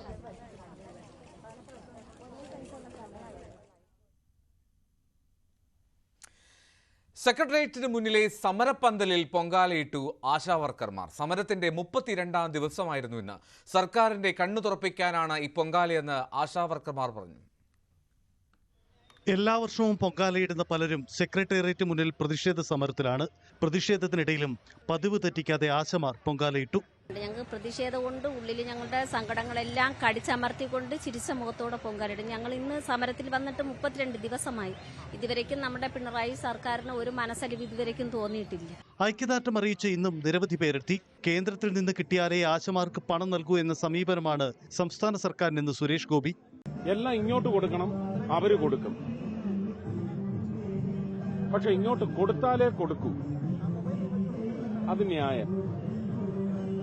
കൊടുക്കാനുള്ളത് കൊടുത്തു, ഇനി കിട്ടാനുണ്ടെങ്കിൽ കണക്ക് തരാം, കണക്ക് കൊടുക്കില്ല, അതും അവരുടെ ന്യായം. ഇനി ഇതെല്ലാം അവിടെ നിന്നുണ്ടെങ്കിലേ ഉള്ളൂ. പക്ഷെ അവരെ പണിയിൽ നിന്ന് പറഞ്ഞയക്കണമെങ്കിൽ അത് ഞങ്ങൾ തീരുമാനിക്കും. ആശമാരുമായി മുഖ്യമന്ത്രി ചർച്ചയ്ക്ക് തയ്യാറാകണമെന്ന് മുൻ കേന്ദ്രമന്ത്രി രാജീവ് ചന്ദ്രശേഖരൻ. ഞാൻ റിക്വസ്റ്റ് ചെയ്യാണ്, അവരുടെ ബിഹാഫിൽ റിക്വസ്റ്റ് ചെയ്യാണ്. CM അവരെ വിളിക്കണം, പിണറായി വിജയൻ അവരെ വിളിച്ച് അവരിരുത്തി ചർച്ച ചെയ്യണം. ദുരിതം പരിഹരിക്കാനും സമരം വിജയിക്കാനും പ്രാർത്ഥിച്ചുകൊണ്ടായിരുന്നു ആശമാരുടെ പൊങ്കാല. ന്യൂസ് 18 തിരുവനന്തപുരം. കേന്ദ്ര സർക്കാരിനും ആശാസമരത്തിനുമെതിരെ ദേശാഭിമാനിയുടെ മുഖപ്രസംഗം. അടിക്കടി ആവശ്യങ്ങൾ മാറ്റുന്ന സമര നേതൃത്വം കേന്ദ്ര സർക്കാരിന്റെ ഉത്തരവാദിത്തം മറച്ചുപിടിക്കുകയാണ്. ആശമാരുടെ കാര്യത്തിൽ BJP പിന്തിരിപ്പൻ നിലപാടാണ് സ്വീകരിക്കുന്നത്. ആശമാരെ സ്ഥിരം തൊഴിലാളികളായി കേന്ദ്രം അംഗീകരിക്കണമെന്നും ഇക്കാര്യം ആവശ്യപ്പെട്ടിട്ടും കേന്ദ്രം അനങ്ങുന്നില്ല എന്നും മുഖപ്രസംഗത്തിൽ കുറ്റപ്പെടുത്തുന്നു. ഇത്രയും പിന്തിരിപ്പൻ നിലപാട് സ്വീകരിക്കുന്ന BJPയുടെ പ്രതിനിധികളെയാണ് ആശമാരുടെ പേരിൽ നടക്കുന്ന സമരത്തിലേക്ക് ആനയിക്കുന്നത് എന്ന വിമർശനവും മുഖപ്രസംഗത്തിലുണ്ട്. കേന്ദ്ര നയം തിരുത്താൻ യോജിച്ച സമരത്തിന് തയ്യാറാകണമെന്നും ദേശാഭിമാനിയുടെ മുഖപ്രസംഗം ആവശ്യപ്പെടുന്നു. ആരോഗ്യമേഖലയിൽ കഴിഞ്ഞ സാമ്പത്തിക വർഷത്തെ ക്യാഷ് ഗ്രാന്റ് കേന്ദ്രം നൽകാത്തത് കോ ബ്രാൻഡിംഗ് വൈകിയതിനാലാണ്. എന്നാൽ പിന്നീട് ബ്രാൻഡിംഗ് നടത്തിയെങ്കിലും കേന്ദ്രം തുക അനുവദിച്ചില്ല. കേന്ദ്രവിഹിതം ഉൾപ്പെടെ സംസ്ഥാനം ചെലവഴിച്ച 636.88 കോടി രൂപയുടെ വിനിയോഗ സർട്ടിഫിക്കറ്റ് കേന്ദ്രത്തിന് സംസ്ഥാനം നൽകിയെന്ന് നിയമസഭയിൽ ആരോഗ്യമന്ത്രി രേഖകൾ സഹിതം വ്യക്തമാക്കുന്നു. ഇത് നൽകിയിട്ടില്ല എന്നായിരുന്നു കേന്ദ്രത്തിന്റെ ആരോപണം.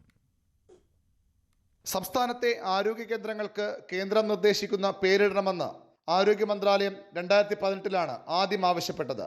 Ayushman Bharat health and wellness centre എന്ന പേര് നൽകണമെന്നായിരുന്നു ആവശ്യം. ആദ്യം തർക്കിച്ചു നിന്നെങ്കിലും 2023 സംസ്ഥാനം പേരുമാറ്റൽ ആരംഭിച്ചു. എന്നാൽ അതേ വർഷം നവംബറിൽ കേന്ദ്രം വീണ്ടും പേരുമാറ്റി. ആയുഷ്മാൻ ആരോഗ്യ മന്ദിർ എന്നാക്കണമെന്നായിരുന്നു നിർദ്ദേശം. മലയാളത്തിനു ചേരാത്ത പേരെന്നു പറഞ്ഞ് സംസ്ഥാനം എതിർപ്പറിയിച്ചു. പുതിയ പേരുകൾ നിർദ്ദേശിക്കാൻ കേന്ദ്രം ആവശ്യപ്പെട്ടു. സംസ്ഥാനം നൽകിയ ആയുഷ്മാൻ ആരോഗ്യ കേന്ദ്രം എന്ന പേര് കേന്ദ്ര സർക്കാർ തള്ളി. ഒടുവിൽ മറ്റു വഴികളില്ലാതെ 2024 ജൂൺ 26 കേന്ദ്രം പറഞ്ഞതുപോലെ സംസ്ഥാനം പേരുമാറ്റിയത്. അപ്പോഴേക്കും ആ സാമ്പത്തിക വർഷം അവസാനിക്കുകയും ആശാവർക്കർമാരുടെ ഇൻസെന്റീവായി നൽകിയ 100 കോടി ഉൾപ്പെടെയുള്ള തുകയിൽ 1 രൂപ പോലും കേന്ദ്രം അനുവദിക്കാതെയുമായി. അതാണ് ഇപ്പോഴത്തെ പ്രതിസന്ധിക്ക് പ്രധാന കാരണം. എന്നാൽ യൂട്ടിലിറ്റി സർട്ടിഫിക്കറ്റ് നൽകാത്തതാണ് ഫണ്ട് നൽകാത്തതിന് കാരണമായി ആരോഗ്യമന്ത്രി JP നദ്ദ പാർലമെന്റിനും സുരേഷ് ഗോപി ആശമാരുടെ സമരപ്പന്തലിലും എത്തി പറഞ്ഞത് ഇത് ശരിയല്ലെന്ന് ആരോഗ്യമന്ത്രി നിയമസഭയിൽ വച്ച രേഖകൾ വ്യക്തമാക്കുന്നു. യൂട്ടിലിറ്റി സർട്ടിഫിക്കറ്റ് കൈമാറിയിട്ടും തുക അനുവദിക്കാത്ത കേന്ദ്ര നടപടിക്കെതിരെയാണ് സംസ്ഥാനത്തിന്റെ പ്രതിഷേധം. സംസ്ഥാനം കൈമാറിയ യൂട്ടിലിറ്റി സർട്ടിഫിക്കറ്റ് പുറത്തു വന്നതോടെ ബ്രാൻഡിംഗ് നടത്താത്തതാണ് ഫണ്ട് തടയാൻ കാരണമെന്ന് കേന്ദ്രവും സമ്മതിക്കുകയാണ്. ന്യൂസ് 18 തിരുവനന്തപുരം. തമിഴ്നാട് സംസ്ഥാന ബജറ്റിന്റെ ലോഗോയിൽ രൂപയുടെ ചിഹ്നത്തിന് പകരം തമിഴ് അക്ഷരമായ രൂ ചേർത്തു തമിഴ്നാട് സർക്കാർ. ബജറ്റിന് മുന്നോടിയായി മുഖ്യമന്ത്രി MK സ്റ്റാലിൻ സാമൂഹിക മാധ്യമമായ എക്സിൽ പങ്കുവച്ച വീഡിയോയിലാണ് ഈ മാറ്റം. ഇത് കേന്ദ്ര സംസ്ഥാന സർക്കാരുകൾ തമ്മിൽ പുതിയ വാഗ്വാദത്തിന് തിരികൊളുത്തുകയും ചെയ്തു.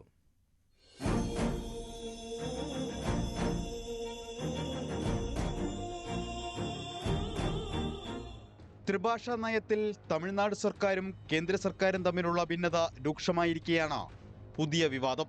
സംസ്ഥാന ബഡ്ജറ്റിന്റെ പോസ്റ്ററുകളിലാണ് രൂപയുടെ ചിഹ്നം തമിഴിലാക്കിയത്.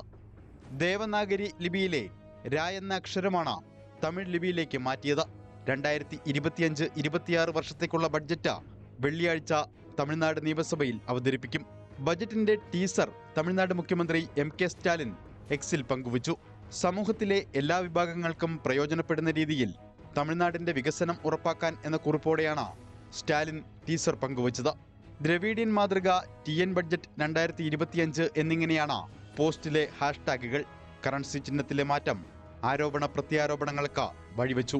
ചിഹ്നം രൂപകൽപ്പന ചെയ്ത ഉദയകുമാർ മുൻ DMK MLAയുടെ മകനാണെന്ന് ചൂണ്ടിക്കാട്ടിയാണ് BJP സംസ്ഥാന അധ്യക്ഷൻ അണ്ണാമലയുടെ വിമർശനവും പരിഹാസവും. നിങ്ങൾക്ക് എത്രത്തോളം മണ്ടനാകാൻ കഴിയും മിസ്റ്റർ സ്റ്റാലിൻ എന്നാണ് അണ്ണാമലയുടെ ചോദ്യം. And I saw a joke today. Tamil Nadu has got 9.5 lakh crore debt. By changing the symbol, the debt will get vanished tomorrow morning. And this is not only condemnable, as I said, it is laughable. And why they are doing it, we don't know. And either the immaturity level is so low. In fact, Tamil Nadu's Planning Commission's executive vice chairman said, since it is Devanagari script, we are opposing. But Kalaignar Karunanidhi accepted it. Kalaignar Karunanidhi did someone to the same person, Mr. Uday Kumar, who did it in 2010. What is their problem now? Why they want to create all these unnecessary issues? മുൻപ് 2 ബഡ്ജറ്റുകളിലും രൂപയുടെ ചിഹ്നമാണ് ഉപയോഗിച്ചിരുന്നത്. ഇത്തവണയാണ് മാറ്റം. News desk, news 18. തെലങ്കാനയിൽ പരസ്പരം അധിക്ഷേപിച്ച് മുഖ്യമന്ത്രി Revanth റെഡ്ഡിയും BRS നേതാവ് KT രാമറാവുവും. എക്സിലെ പോസ്റ്റിൽ രാമറാവു മുഖ്യമന്ത്രിയെ പേ പിടിച്ച് നായ എന്ന് വിശേഷിപ്പിച്ചു. എത്രയും വേഗം അയാളെ ഏതെങ്കിലും മാനസികാരോഗ്യ കേന്ദ്രത്തിലേക്ക് കൊണ്ടുപോകണമെന്ന് കുടുംബാംഗങ്ങളോട് അഭ്യർത്ഥിക്കുന്നുവെന്നും അല്ലെങ്കിൽ നിരാശനായ അവസ്ഥയിൽ എല്ലാവരെയും കടിക്കാൻ തുടങ്ങിയേക്കാമെന്നുമായിരുന്നു അധിക്ഷേപം. രേവന്ത് റെഡ്ഡി ഹൈദരാബാദിൽ നടന്ന ഒരു പൊതുപരിപാടിയിൽ BRS മേധാവിയും മുൻ മുഖ്യമന്ത്രിയുമായ K. ചന്ദ്രശേഖർ റാവുവിനെ അധിക്ഷേപിച്ചിരുന്നു. നിലവാരത്തെക്കുറിച്ച് സംസാരിക്കുന്നവർ സ്ട്രെച്ചറിലാണെന്നും വേഗം മോർച്ചറിയിലേക്ക് പോകും എന്നുമായിരുന്നു രേവന്ത് റെഡ്ഡിയുടെ പരുഷമായിട്ടുള്ള പ്രസ്താവന. ഇതിന് മറുപടിയായിട്ടാണ് രാമറാവു സമൂഹമാധ്യമത്തിൽ മുഖ്യമന്ത്രിയെ അധിക്ഷേപിച്ചത്. കോൺഗ്രസിൽ ആർക്കും നിലവാരമില്ലാത്തതിനാൽ നിയമസഭയുടെ ബജറ്റ് സമ്മേളനത്തിൽ തന്റെ പിതാവ് KCR പങ്കെടുക്കില്ല എന്ന് ചൊവ്വാഴ്ച രാമറാവു പറഞ്ഞിരുന്നു. ഈ പ്രസ്താവനയാണ് മുഖ്യമന്ത്രിയെ ചൊടിപ്പിച്ചത്. ഒരിടവേള.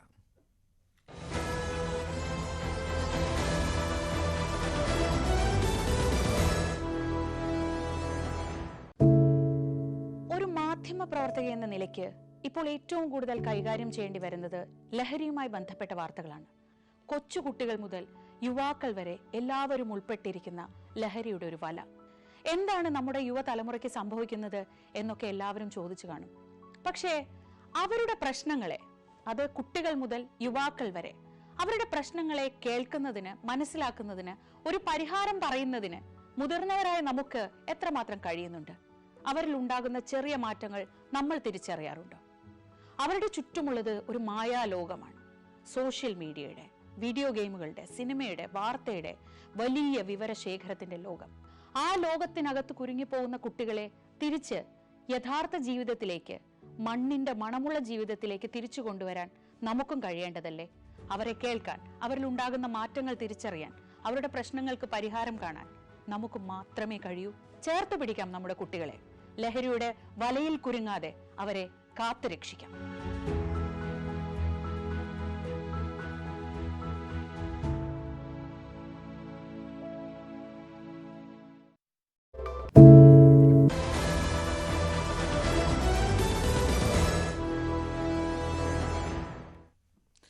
വീണ്ടും വാർത്തകളിലേക്ക്. KPCCയുടെ സെമിനാറിൽ പങ്കെടുത്തതിന് പിന്നാലെ ജി സുധാകരന് നേരെ സൈബർ ആക്രമണം. നവമാധ്യമങ്ങളുടെ ഇടത് കോളങ്ങളിലാണ് സുധാകരൻ കൂട്ടുകൂടുന്നത്, സഹോദരനെ കൊലപ്പെടുത്തിയ പാർട്ടിക്കൊപ്പം എന്നതടക്കമുള്ള വിമർശനങ്ങൾ നിറയുന്ന പോസ്റ്റുകൾ പ്രത്യക്ഷപ്പെട്ടത്. പോസ്റ്റുകൾ ഭൂരിഭാഗവും ഒരേ കണ്ടന്റാണ് എന്നതും ശ്രദ്ധേയമാണ്. KPCC നടത്തിയ സെമിനാറിൽ പങ്കെടുത്തതിന് പിന്നാലെയാണ് പോരാളി ഷാജി അടക്കമുള്ള ഇടത് സൈബർ ഗ്രൂപ്പുകളിൽ ജി സുധാകരനെതിരെ രൂക്ഷ വിമർശനങ്ങൾ പ്രത്യക്ഷപ്പെട്ടു തുടങ്ങിയത്. കോൺഗ്രസ് പ്രവർത്തകരാൽ കൊല ചെയ്യപ്പെട്ട സഹോദരൻ ജി ഭുവനേശ്വറിന്റെ ചുടുരക്തം സുധാകരൻ മറന്നുവെന്നും അദ്ദേഹത്തിലെ കമ്മ്യൂണിസ്റ്റ് സഖാക്കളുടെ മനസ്സിൽ അകാല ചരമം പ്രാപിക്കുമെന്നും പോസ്റ്റ് വ്യക്തമാക്കുന്നു. MLAയും മന്ത്രിയുമാക്കിയത് പാർട്ടിയാണ്. ഇപ്പോൾ പാർട്ടി വിരുദ്ധ സംഘത്തിനൊപ്പം കൂടി നല്ല പിള്ള ചമയുന്നു. സുധാകരനോട് പരമപുച്ഛം എന്നിങ്ങനെ നീളുന്നു വിമർശനങ്ങൾ. ഒരേ ചിത്രവും കണ്ടന്റുമുള്ള പോസ്റ്റുകൾ തന്നെയാണ് വ്യാപകമായി പ്രചരിക്കുന്നത്. സംസ്ഥാന സമ്മേളന ശേഷം പ്രായപരിധി മാനദണ്ഡം ഉൾപ്പെടെയുള്ള വിഷയങ്ങളിൽ CPM നേതൃത്വത്തെ വിമർശിച്ചതിന് തൊട്ടു പിന്നാലെയായിരുന്നു ജി സുധാകരൻ KPCCയുടെ സെമിനാറിൽ പങ്കെടുത്തത്. എന്നാൽ തനിക്ക് പിന്നിലുള്ള നീക്കങ്ങൾക്ക് പിന്നിൽ ആലപ്പുഴയിലെ പാർട്ടിക്കുള്ളിലെ പൊളിറ്റിക്കൽ ക്രിമിനലുകളാണെന്ന് ജി സുധാകരൻ തന്നെ നേരത്തെ തുറന്നടിച്ചിരുന്നു. ഇതിന് മറുപടിയായി ഇക്കാലത്തെ SFI നേതൃത്വത്തെ വിമർശിച്ചുകൊണ്ട് സുധാകരൻ കവിത എഴുതി. യുവതയിലെ കുന്തവും കുടച്ചക്രവും എന്ന പേരിൽ എഴുതിയ കവിത സജി ചെറിയാനു നേർക്കുള്ള ഒളിയമ്പുമായിരുന്നു. നിലവിൽ CPM ബ്രാഞ്ച് തലത്തിലാണ് ജി സുധാകരൻ പ്രവർത്തിക്കുന്നത്. എങ്കിലും ആയിരക്കണക്കിന് പരിപാടികളാണ് ഓരോ വർഷവും അദ്ദേഹം പങ്കെടുക്കുന്നത്. ഈ ജനസ്വീകാര്യതയും ആലപ്പുഴയിലെ പുതിയ നേതൃത്വങ്ങളെ അസ്വസ്ഥപ്പെടുത്തുന്നുണ്ട്. മറ്റ് രാഷ്ട്രീയ പാർട്ടികളുടെ സെമിനാറുകൾ ഉൾപ്പെടെ സ്ഥിരം സാന്നിധ്യമാകാറുള്ള സുധാകരനെതിരെ ഇതുവരെ ഉയരാത്ത വിമർശനമാണ് സംസ്ഥാന നേതൃത്വത്തിനെതിരെയുള്ള തുറന്നുപറച്ചിലുകൾക്ക് ശേഷം എന്നത് ശ്രദ്ധേയമാകുന്നു. ന്യൂസ് 18 ആലപ്പുഴ. ലഹരി കച്ചവടത്തിന് അടൂർ നഗരസഭാ ചെയർപേഴ്സൺ കൂട്ടുനിൽക്കുന്നുവെന്ന് ആരോപിച്ച് പാർട്ടി കൗൺസിലർ രംഗത്ത്. പത്തനംതിട്ട അടൂർ നഗരസഭാ ചെയർപേഴ്സൺ ദിവ്യ റജി മുഹമ്മദിനെതിരെയാണ് കൗൺസിലർ റോണി പാണംതുണ്ടലിന്റെ ആരോപണം. CPM കൗൺസിലർമാരുടെ വാട്സപ്പ് ഗ്രൂപ്പിലെ സന്ദേശങ്ങൾ പുറത്തായി. അതേസമയം ആരോപണം അടിസ്ഥാനരഹിതമാണെന്നാണ് ചെയർപേഴ്സന്റെ പ്രതികരണം. ദളിത് ചിന്തകനും എഴുത്തുകാരനും സാമൂഹിക പ്രവർത്തകനുമായ KK കൊച്ച് അന്തരിച്ചു. ചികിത്സയിൽ കഴിയവേ കോട്ടയം മെഡിക്കൽ കോളേജ് ആശുപത്രിയിലായിരുന്നു അന്ത്യം. കേരളത്തിലെയും ഇന്ത്യയിലെയും ദളിത് കീഴാള ജീവിതങ്ങളെ അടയാളപ്പെടുത്താനും അവകാശങ്ങൾ നേടിയെടുക്കാനും നിരന്തരം പ്രവർത്തിക്കുകയും എഴുതുകയും ചെയ്ത മൗലിക ചിന്തകനായിരുന്നു KK കൊച്ച്. 76 വയസ്സായിരുന്നു അദ്ദേഹത്തിന്.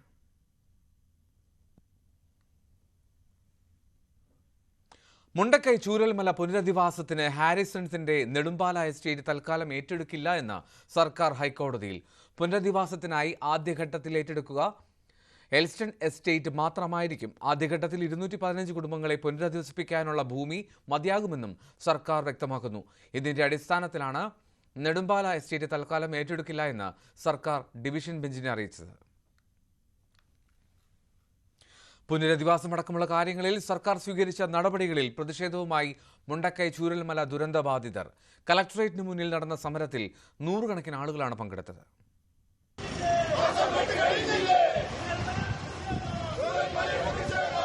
ജനശബ്ദം ആക്ഷൻ കമ്മിറ്റിയുടെ നേതൃത്വത്തിലായിരുന്നു കളക്ടറേറ്റ് ഉപരോധം. ആധാറും റേഷൻ കാർഡും അടക്കമുള്ള രേഖകൾ കളക്ടറേറ്റിൽ തിരിച്ചു നൽകുമെന്ന് പ്രഖ്യാപിച്ചെത്തിയ സമരക്കാരെ ഗേറ്റിന് മുൻപിൽ പോലീസ് തടഞ്ഞു.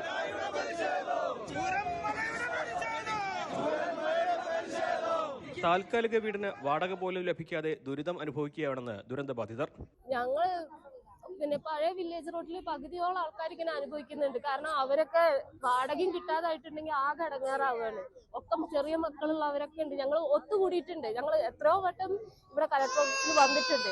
ഞങ്ങളെ വീടൊന്ന് കാരണം പൊട്ടിയത് മുതൽ ഞങ്ങൾ പറഞ്ഞിട്ടുണ്ട് ഞങ്ങളെ വീടൊന്ന് വന്ന് നോക്കാം. അപ്പൊ അവര് പറഞ്ഞ് വരും, നിങ്ങൾ എന്താ വെച്ചാൽ എഴുതി കൊടുത്താൽ വരും എന്ന് പറഞ്ഞിട്ട് ഞങ്ങളെ കയ്യിൽ സ്ലിപ്പ് വരെ ഉണ്ട്. തുടർ ചികിത്സ മുടങ്ങിയവരെ സർക്കാർ തിരിഞ്ഞു നോക്കുന്നില്ലെന്നും ആക്ഷേപം.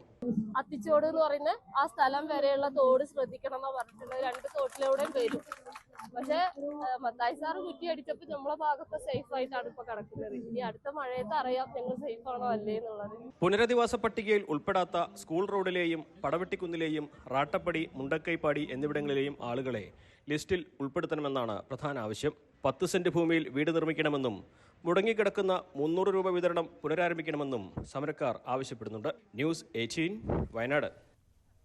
മുണ്ടക്കൈ ചൂരൽമല ദുരന്തം പുനരധിവാസ സമ്മതപത്രത്തിൽ തിരുത്തുമായി സർക്കാർ. ഗുണഭോക്താക്കളുടെ സ്ഥലം അവരവരുടെ ഉടമസ്ഥതയിൽ തന്നെ ഉണ്ടാകും. വീട് മാത്രം സർക്കാരിന് സറണ്ടർ ചെയ്യണമെന്ന് റവന്യൂ മന്ത്രി പറഞ്ഞു. ഒരിടവേള കൂടി.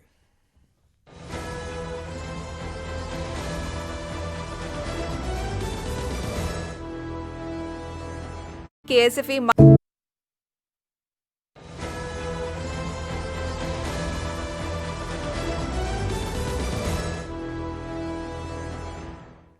വാർത്തകൾ തുടരുകയാണ്. NCP സംസ്ഥാന അധ്യക്ഷനായി തോമസ് കെ തോമസ് ചുമതലയേറ്റു. NCPയിൽ പ്രശ്നങ്ങളില്ലെന്നും ചില വിഷയങ്ങൾ മാത്രമാണ് ഉള്ളതെന്നും അത് പരിഹരിക്കുമെന്നും തോമസ് കെ തോമസ് പറഞ്ഞു. മന്ത്രിക്ക് ചില പരിമിതികളുണ്ട്, അത് പരിഹരിക്കാൻ പാർട്ടി ഇടപെടും. പുതിയ ഭാരവാഹികളെയും ഉടൻ പ്രഖ്യാപിക്കുമെന്നും തോമസ് കെ തോമസ് പറഞ്ഞു.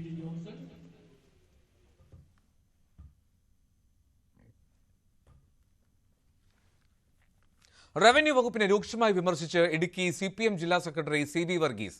20 അടിയുള്ള കുരിശ് സ്ഥാപിച്ചപ്പോൾ റവന്യൂ ഉദ്യോഗസ്ഥർ എവിടെയായിരുന്നുവെന്ന് വർഗീസ് ചോദിച്ചു. ഒരു ദിവസം കൊണ്ട് മാത്രം ചെയ്യാവുന്ന പ്രവൃത്തിയല്ല ഇത്. ജില്ലാ ഭരണകൂടം നിരോധനാജ്ഞ പുറപ്പെടുവിച്ചതോടെ ലൈഫ് ഭവന പദ്ധതി, സാമ്പത്തിക വർഷാവസാനമായുള്ള പഞ്ചായത്തുകളുടെ നിർമ്മാണ പ്രവർത്തനങ്ങൾ ഉൾപ്പെടെ എല്ലാം നിലച്ചു. ക്രൂരമായ നടപടികൾക്ക് റവന്യൂ വകുപ്പിലെ ഉദ്യോഗസ്ഥരും ജില്ലാ ഭരണകൂടവും മറുപടി പറയണമെന്നും അദ്ദേഹം പറഞ്ഞു. റവന്യൂ മന്ത്രി പറഞ്ഞല്ലോ, ഒരു കൃഷിക്കാരൻ കുടിയിറക്കില്ല, കയ്യേറ്റക്കാരെ പ്രോത്സാഹിപ്പിക്കില്ല എന്ന് പറയുമ്പോൾ പിന്നെ റവന്യൂ വകുപ്പ് മന്ത്രിയുടെയും റവന്യൂ ഗവൺമെൻറ് നിലപാട് നിങ്ങൾ സ്വവ്യക്തമായി വ്യക്തമാക്കിയിട്ടുണ്ട്. ഉദ്യോഗസ്ഥന്മാർ ഇതിനെല്ലാം കൂട്ടു നിൽക്കുന്ന ഉദ്യോഗസ്ഥന്മാർ. ഞാനിപ്പോൾ പറയാം, ഒരു ലൈഫ് പദ്ധതിക്ക് വീട് വെച്ചാൽ അപ്പോൾ അവിടെ ചെന്ന് അവർ സ്റ്റോപ്പ് കൊടുക്കുന്നവരാണല്ലോ, നിലപാടെടുക്കുന്നവരാണല്ലോ. അങ്ങനെ നിലപാടെടുക്കാൻ പാടില്ല. അതുകൊണ്ട് നമുക്ക് എല്ലാവർക്കും കൂടെ 15-ാം തീയതി കൂടെ പോവാം, കാര്യമൊക്കെ മനസ്സിലാക്കാം. അവിടെ നിരപരാധികളായ ആളുകളെ ക്രോശിക്കാൻ പാടില്ല എന്ന് തന്നെ ഞങ്ങളുടെ വൻകിടക്കാരായ ആളുകൾക്ക് എന്ത് ചെയ്യാം, ഒരു തടസ്സമില്ല. 3-4 വൻകിട നിർമ്മാണം നടക്കുന്നുണ്ട്, ഒരു തടസ്സമില്ല. വൈസ് ചാൻസലർ നിയമനങ്ങളിൽ ഗവർണർക്ക് പരമാധികാരം നൽകിക്കൊണ്ടുള്ള UGC കരട് ചട്ടം പിൻവലിക്കണമെന്നാവശ്യപ്പെട്ട കോഴിക്കോട് SFI ആദായനികുതി ഓഫീസിലേക്ക് നടത്തിയ മാർച്ചിൽ സംഘർഷമുണ്ടായി. ബാരിക്കേഡുകൾ മറികടക്കാൻ ശ്രമിച്ച SFI പ്രവർത്തകർക്ക് നേരെ പോലീസ് പലവട്ടം ജലപീരങ്കി പ്രയോഗിച്ചു. പിരിഞ്ഞു പോകാൻ വിസമ്മതിച്ച പ്രവർത്തകർ റോഡിൽ കുത്തിയിരുന്ന് പ്രതിഷേധിച്ചു. വിദ്യാർത്ഥി വിരുദ്ധതയുടെ ഇടമായി സർവകലാശാലകളെ മാറ്റാൻ ഗവർണർമാരെ ഉപയോഗിക്കുന്നുവെന്ന് SFI അഖിലേന്ത്യാ വൈസ് പ്രസിഡന്റ് K. അനുശ്രീ പറഞ്ഞു. UGC കരട് ചട്ടത്തിനെതിരെ SFI സംസ്ഥാന വ്യാപകമായി സമരം നടത്തുകയാണ്.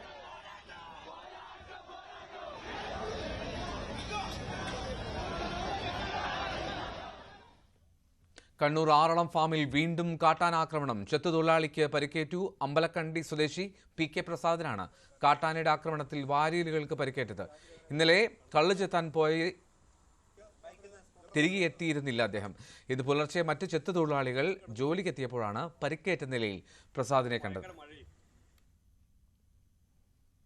ബംഗളൂരുവിൽ മലയാളി യുവാവ് ദുരൂഹ സാഹചര്യത്തിൽ മരിച്ചുവെന്ന് പരാതി. തൊടുപുഴ മണക്കാട് സ്വദേശി ലിബിൻ മരിക്കുന്നത് സുഹൃത്തുക്കളുടെ മർദ്ദനമേറ്റാണെന്ന് ആരോപിച്ച് രംഗത്തെത്തിയത് കുടുംബമാണ്.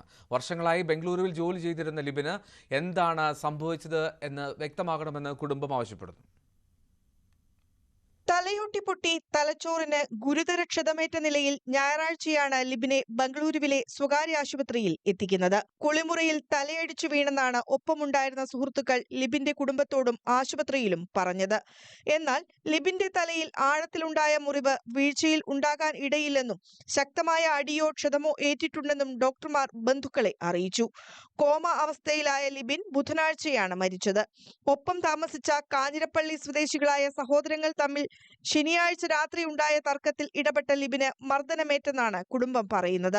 4 വർഷം മുമ്പാണ് അക്കൗണ്ടന്റായി ലിബിൻ ബംഗളൂരുവിൽ ജോലിക്ക് പോയത്. തലയടിച്ച് വീണെന്നത് ജസ്റ്റ് ഒരു ബാത്റൂമിൽ വീണത്, അങ്ങനെ ഐസിയുലാക്കേണ്ട ഒരു കാര്യം വരുന്നില്ല. ഒരു തോന്നലുണ്ടായിരുന്നു. പിന്നെ അത് കഴിഞ്ഞപ്പോൾ ഡോക്ടർ തന്നെയാണ് നമ്മളോട് പറഞ്ഞത് ഒരു തലയടിച്ച് വീണത് പോലത്തെ ഒരു മുറിവല്ല, തലക്കെട്ട് എന്തോ അടി കിട്ടിയതുപോലത്തെ ഒരു മുറിവാണ് എന്നാണ് പറഞ്ഞത്. അത് കഴിഞ്ഞപ്പോഴാണ് അവരുടെ 3 സുഹൃത്തുക്കളായിരുന്നു കൂടെ ഉണ്ടായിരുന്നത്. ഒരാൾ അവർക്ക് ഇച്ചിരി സീരിയസ് ആണെന്ന് പറഞ്ഞു കഴിഞ്ഞപ്പോഴത്തേക്ക് അവിടെ നിന്ന് നൈസായിട്ട് മുങ്ങി. അപ്പോഴാണ് മറ്റു 2 പേര് പറയുന്നത് ഈ മാറിയ ആൾ ഉപദ്രവിച്ചതാണ്, തലക്കിട്ട് ചവിട്ട് ചെയ്തതാണ് എന്നാണ് അവർ പറഞ്ഞത്. അവർ സാക്ഷികളാണ് 2 പേരുള്ളത്. ലിബിന്റെ ബന്ധുക്കൾ ബംഗളൂരുവിൽ എത്തിയപ്പോൾ ആദ്യം കൂടെയുണ്ടായിരുന്ന സുഹൃത്തുക്കളിൽ ഒരാൾ പിന്നീട് നാട്ടിലേക്ക് കടന്നു. അതും ബന്ധുക്കളിൽ സംശയമുണ്ടാക്കി. ലിബിന് ശനിയാഴ്ച മർദ്ദനമേറ്റെന്ന് ഒപ്പം താമസിക്കുന്ന കണ്ണൂർ ഇരിട്ടി സ്വദേശിയാണ് ബന്ധുക്കളോട് പറഞ്ഞത്.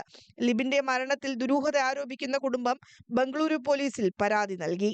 നമുക്ക് എല്ലാവർക്കും ഡൗട്ടാണ്, അതുകൊണ്ട് നമ്മൾ കേസുമായിട്ടാണ് കണ്ടിരിക്കുന്നത്. ഞങ്ങളോട് നെക്സ്റ്റ് 2 ഡേയ്സിന് ശേഷം അങ്ങോട്ട് പോലീസ് സ്റ്റേഷനിൽ ചെല്ലാനാണ്. ഹോസ്പിറ്റലുകാർ ഇനിഷ്യേറ്റീവ് എടുത്ത് കംപ്ലയിൻറ്റ് കൊടുത്തിരിക്കുകയാണ്. എന്നിട്ട് അവർ വന്ന് നമ്മുടെ സ്റ്റേറ്റ്മെൻറ്റ് കാര്യങ്ങളൊക്കെ എടുത്തു, ഫ്രണ്ട്സിൻ്റെ സ്റ്റേറ്റ്മെൻറ്റ് എടുത്തു.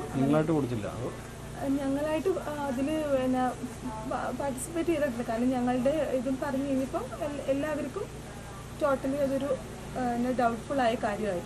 പോസ്റ്റ്മോർട്ടത്തിന് ശേഷം മൃതദേഹം ബന്ധുക്കൾക്ക് വിട്ടുകൊടുത്തു. ലിബിന്റെ 7 ആന്തരികാവയവങ്ങൾ ദാനം ചെയ്തതായി കേസിന്റെ തുടർ നടപടികൾക്ക് ചൊവ്വാഴ്ച ബംഗളൂരുവിലെത്താൻ പോലീസ് അറിയിച്ചതായും ബന്ധുക്കൾ പറഞ്ഞു. ന്യൂസ് 18 ഇടുക്കി.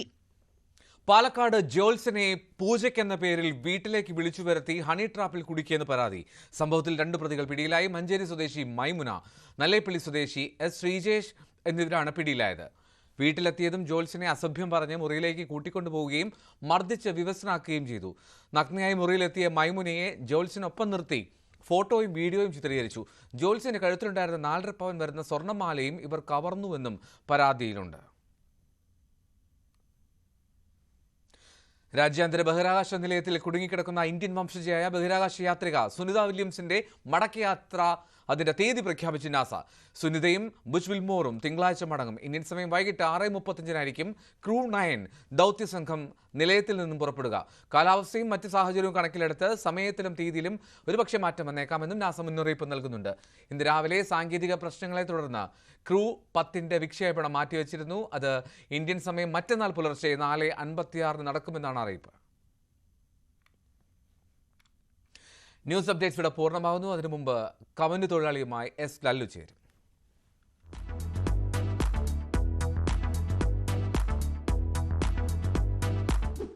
നമസ്കാരം. അങ്ങനെ ഒരു ആറ്റുകാൽ പൊങ്കാല കൂടി അവസാനിച്ചിരിക്കുന്നു. എവിടെ നിന്നൊക്കെയോ എത്തിയ ലക്ഷക്കണക്കിന് സ്ത്രീകൾ കേരളത്തിൻ്റെ തലസ്ഥാന നഗരത്തിലെത്തി മണിക്കൂറുകൾ കാത്തുകെട്ടി കിടന്ന് കഴിഞ്ഞ 1 വർഷത്തെ അവരുടെ കാത്തിരിപ്പ് സഫലമാക്കി ആത്മനിർവൃതിയോടെ മടങ്ങുകയാണ്. എല്ലാത്തിനും കൈമൈമറന്ന് കൂടെ നിന്ന ഭരണകൂടവും സന്നദ്ധ സംഘടനകളും എല്ലാവരും ചേർന്ന് ഈ വർഷത്തെ പൊങ്കാലയും വളരെ ഭംഗിയാക്കി. 3 കാര്യങ്ങൾ കൊണ്ട് ആറ്റുകാൽ പൊങ്കാലയെക്കുറിച്ച് പറയണം എന്ന് തോന്നുകയാണ്. ആദ്യത്തേത് ഈ പറഞ്ഞതുപോലെ സ്ത്രീജനങ്ങളുടെ സാന്നിധ്യം തന്നെയാണ്. ഒരുപക്ഷെ ലോകത്തൊരിടത്തും ഇതുപോലെ ഒരു സ്ത്രീകളുടെ കൂട്ടായ്മ ഉണ്ടാവുകയില്ല. ഏതാണ്ട് 24 മണിക്കൂറോളം നേരമാണ് കേരളത്തിൻ്റെ തലസ്ഥാന നഗരം സ്ത്രീകളുടേത് മാത്രമാകും. എവിടെ നിന്നൊക്കെയോ വന്ന് ഏതൊക്കെയോ വാഹനങ്ങൾ കയറി ഇവിടെ എത്തി കിട്ടാവുന്നിടത്തെല്ലാം തമ്പടിച്ച് റോഡരികിലും മറ്റും കിടന്നുറങ്ങി 24 മണിക്കൂർ നേരം കഴിഞ്ഞ് പൊങ്കാലയിട്ട് സമാധാനത്തോടെ അവർ മടങ്ങുകയാണ്.